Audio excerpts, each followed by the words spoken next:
Welcome to Sputnik, orbiting the world with me, George Galloway. And me, Gayatri. In 1944, the Allies and the Greek partisans liberated the country from Nazi occupation.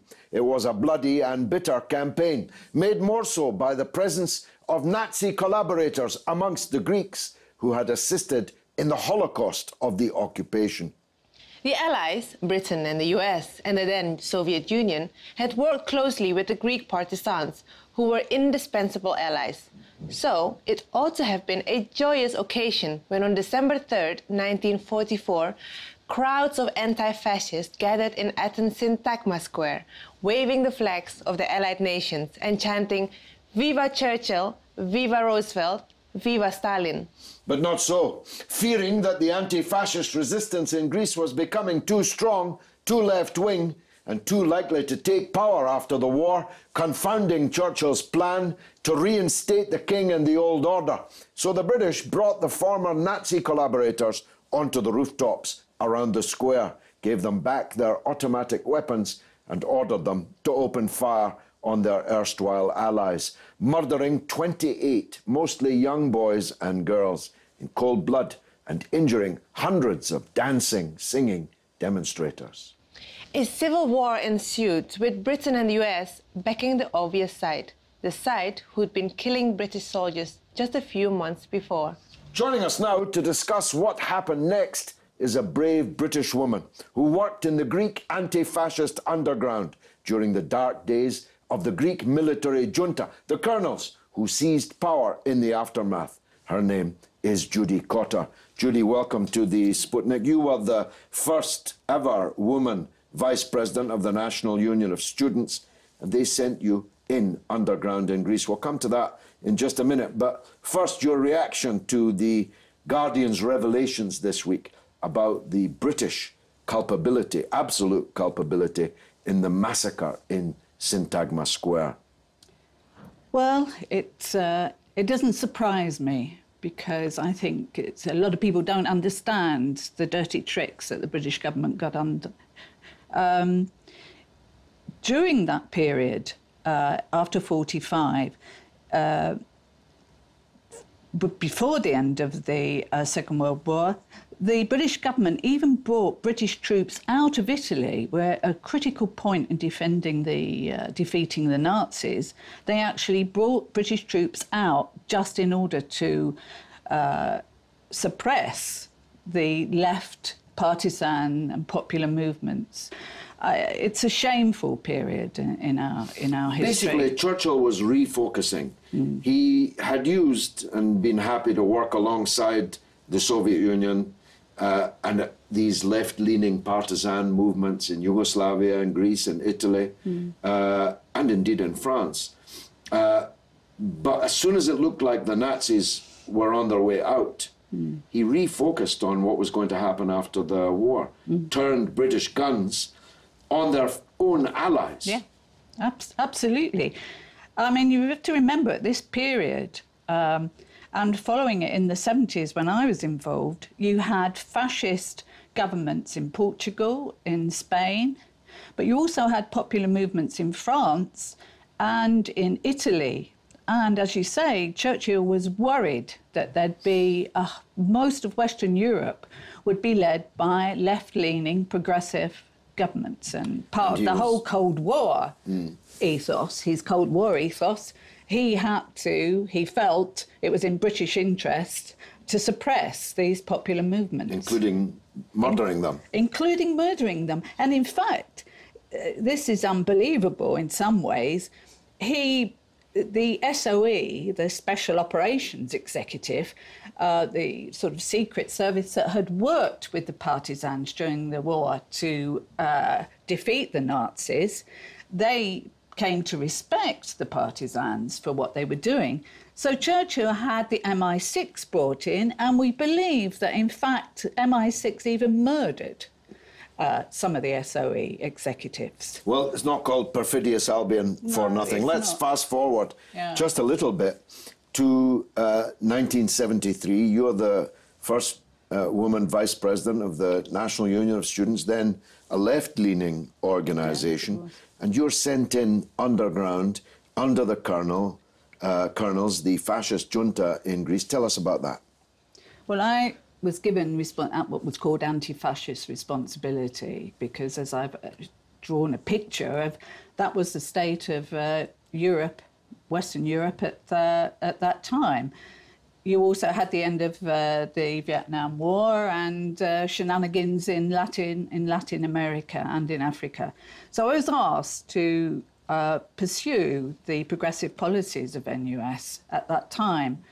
So I went underground to look at what was happening to the students, because the students, there had been nearly 7 years of fascist government. The colonels had 3 colonels, and about half the Greek army had moved to, in a putsch, basically, to remove the democratic government. And they pursued a policy of not only, there were no elections, the Communist Party, in fact, all political parties were outlawed. People had no democratic voice whatsoever. They ruled by repression, the use of torture. And I was asked to go in to get a proper picture, because it wasn't being reported in the press. Greece was still a nice place you went for your holidays. I was asked to go underground and get a clear picture of what was happening. And I did. Alongside me was a woman, Mary Kaufman, who'd been a prosecutor in the Nuremberg trials, American woman. She was looking at what was happening to women and trade unionists who were also being tortured. I remember one day, the first part of my time there, I was sort of underground. The British Embassy, the American Embassy knew nothing about what we were doing. This was to protect the people that we were trying to talk to find out. And in that first 3 weeks, I met up with the families of students who were being kept in these interrogation and torture centres. And there was one particular torture centre in the centre of Athens. You wouldn't have believed that's what it was. It wasn't even a police station. And opposite it was a cafe.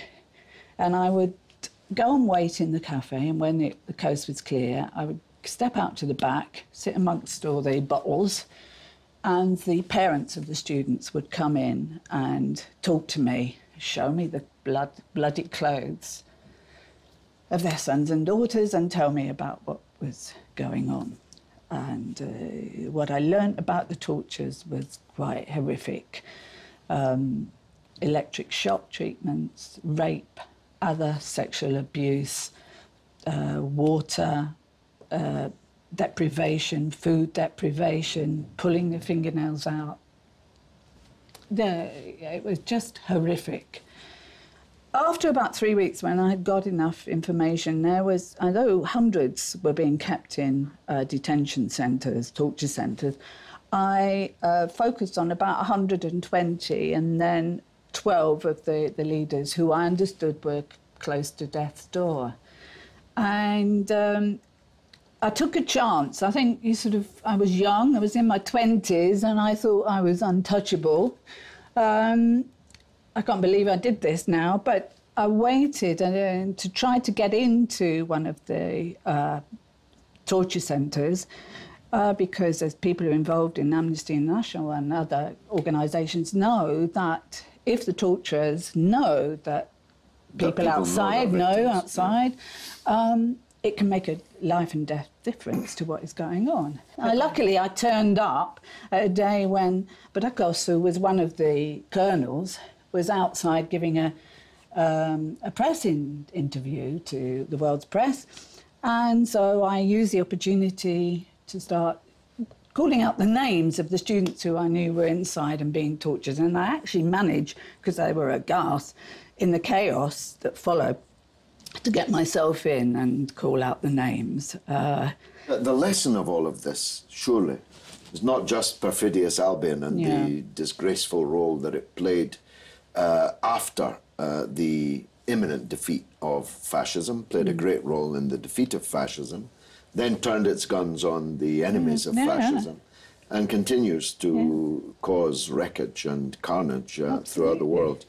But also that brave people who stand up and take the side of the oppressed can have an impact. 1 year after your mission, I'm not suggesting you brought it about, the junta fell and democracy returned to Greece. That's the message, isn't it? Yeah, it is the message that progressive movements in Britain, students, the trade union movement, organisations like Amnesty International and so on, their voice was being heard and getting stronger about this when they got the information about what was going on, and the British Foreign Office and the powers that be.